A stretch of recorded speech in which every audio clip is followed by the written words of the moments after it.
Hello বন্ধুরা, আমার চ্যানেলে সবাইকে স্বাগত। আজ আমি আরেকটি নতুন রেসিপি নিয়ে চলে এসেছি। আজ আমি দেখাবো আলু বেগুন দিয়ে বাছা মাছের ঝোলের রেসিপি। তার জন্য আমি বাছা মাছকে কেটে ধুয়ে পরিষ্কার করে নিয়েছি। আর সবজি নিয়েছি বাছা মাছের রেসিপির জন্য। আলুকে লম্বা লম্বা করে কেটে টুকরো করে নিয়েছি, বেগুন নিয়েছি, ধনেপাতা কুচি, টমেটো, মশলা নিয়েছি লঙ্কা গুঁড়ো, জিরে গুঁড়ো, লবণ, চেরা কাঁচা লঙ্কা, পেঁয়াজ বাটা, হলুদ। আমি মাছটার মধ্যে লবণ হলুদ মেখে নিব। এই হলুদ আর লবণ এবার ভালো করে মেখে মাছটাকে আমি ভেজে নিব।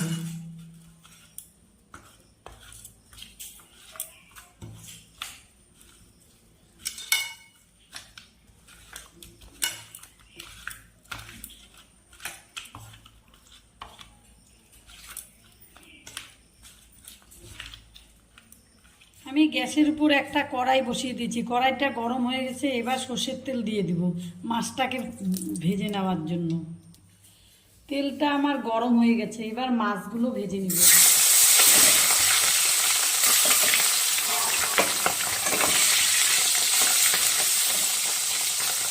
মাছটা আমার এক পাশ ভাজা হয়ে গেছে, এবার উল্টে দিব।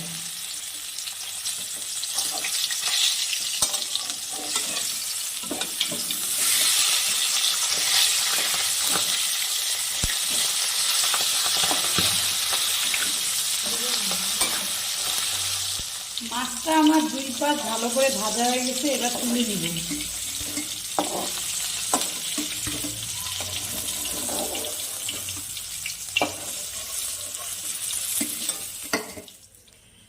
এইভাবে আমি বাকি মাছগুলো ভেজে নিব।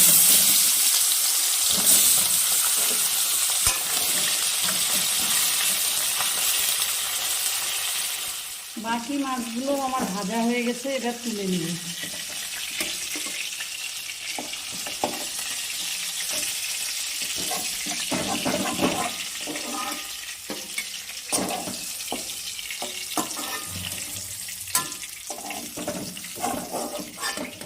আমি ওই মাছ ভাজা তেলের মধ্যেই গোটা জিরা ফোড়ন করে নিলাম।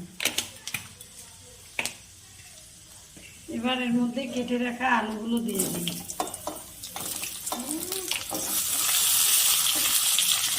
আর বেগুনগুলোও দিয়ে দিব।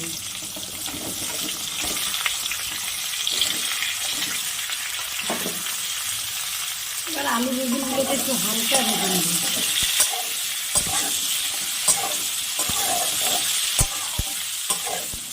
আলু বেগুনটাকে আমি একটু হালকা ভেজে নিয়েছি। এখন এর মধ্যে সব মশলাগুলো দিয়ে দিব। কুচনো টমেটো কুচি,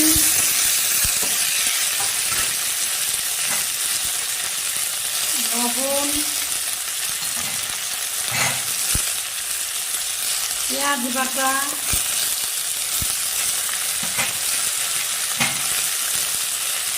জিরে গুঁড়ো,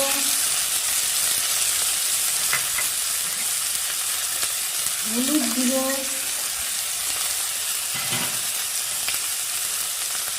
লঙ্কা গুঁড়ো। এবার আমি মশলাটাকে ভালো করে কষিয়ে নেব।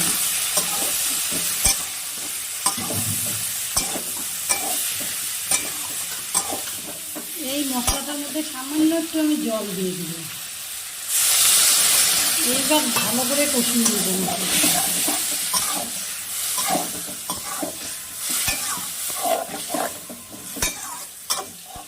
আমার মশলাটা ভালো করে কষানো হয়ে গেছে, এবার জল দিয়ে দিব।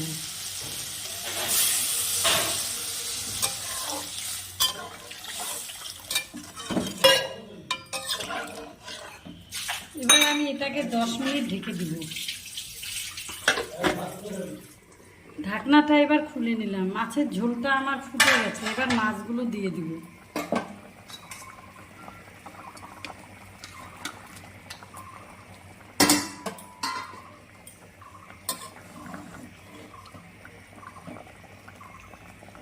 এবার মাছগুলো দিয়ে আমি 5 মিনিট ঢেকে দিব।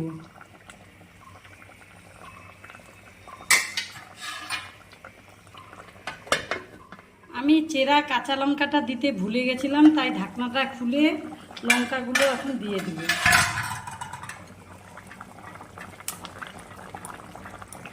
এবার ঢেকে দিলাম। 5-7 মিনিট পরে আমি ঢাকনাটাকে খুলে নিলাম।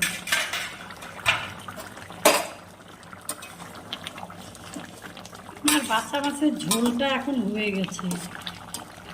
এখানে আমি এখন ধনেপাতা কুচি দিয়ে দেব।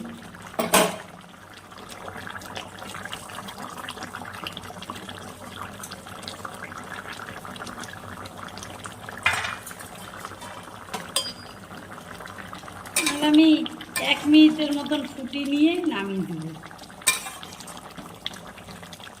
1 মিনিট আমি ফুটিয়ে নিয়েছি। এবার গ্যাসটাকে আমি অফ করে দিলাম। আমার বাচ্চা মাছের ঝোলটা হয়ে গেছে।